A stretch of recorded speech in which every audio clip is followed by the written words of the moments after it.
দুই শতাধিক ই ৰিক্সাৰে নিৰ্বাচনী চমক দিয়াৰ চেষ্টা নিৰ্দলীয় প্ৰাৰ্থী ৱাৰ্ড সদস্যা ৰাইহানা খানমৰ। দ্বিতীয় পৰ্যায়ৰ পঞ্চায়ত নিৰ্বাচনৰ বাবে মাজত মাত্ৰ 2টা দিন বাকী থকা অৱস্থাত পঞ্চায়ত প্ৰাৰ্থীসকলে ভোটাৰ ৰাইজক আকৰ্ষিত কৰাৰ অন্তিম প্ৰয়াস চলাইছে, যাৰ বাবে নিৰ্বাচনী প্ৰচাৰ অভিযানে উত্তপ্ত কৰি তুলিছে গাঁও পঞ্চায়তৰ প্ৰতিখন ৱাৰ্ডত।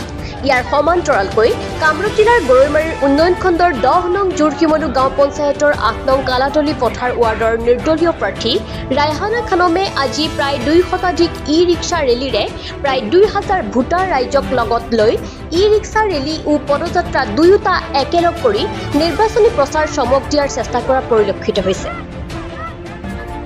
এই ই ৰিক্সা ৰেলীৰ লগতে পদযাত্ৰাত অংশ লোৱা ৰাইজক ৰাইহানা খানমে মটৰগাড়ীৰ ছবিত ভোট প্ৰদানৰ আহ্বান জনোৱাৰ লগতে এই নিৰ্বাচনী প্ৰচাৰ যাত্ৰাত প্ৰচণ্ড ৰ'দত মাজত পদযাত্ৰা আৰু ই ৰিক্সা ৰেলীত অংশ লোৱা ভোটাৰ ৰাইজক ধন্যবাদ জনোৱাৰ উপৰি আশীৰ্বাদ বিচাৰি আগন্তুক 7 মে'ত অনুষ্ঠিত হ'বলগীয়া দ্বিতীয় পৰ্যায়ৰ পঞ্চায়ত নিৰ্বাচনৰ মটৰগাড়ীৰ ছবিত বিপুল ভোটৰ ব্যৱধানত 100% জয় নিশ্চিত কৰিব বুলি আশাবাদী।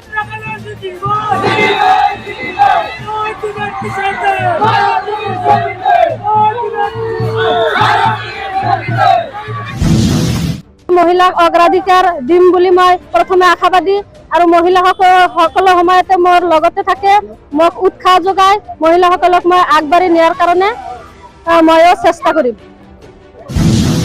10 নং জনসমিতি জিপিৰ অন্তৰ্গত 8 নং কালাতলি পথাৰ ৱাৰ্ডৰ ৰাইজৰ নিৰ্দলীয় মনোনীত প্ৰাৰ্থী আপোনালোকে নিজে দেখিছে।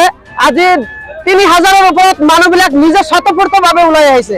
আমি কোনো 1 টকা দিয়া নাই, কোনো আমি টকাৰ বিনিময়ত আনা নাই। মানুহ নিজে নিজে ৰাইজে নিজে নিজে ওলাই আহিছে ৰাইহানা খানক সমৰ্থন কৰিবলৈ। আৰু মানুহ এটা দৃঢ় প্ৰতিকল্প লৈছে যে আগন্তুক যি 7 তাৰিখে ভোট হ'ব মাৰুতি গাড়ীৰ ছবিত সকলোৱে ভোট দি এই কালাতলি অঞ্চলৰ বিশেষকৈ উন্নতি কৰাৰ কাৰণে সকলো ৰাইজ আজি মাৰবান্ধি থিয় হৈ ৰাইহানা খানমৰ পদযাত্ৰাত অংশগ্ৰহণ কৰিছে।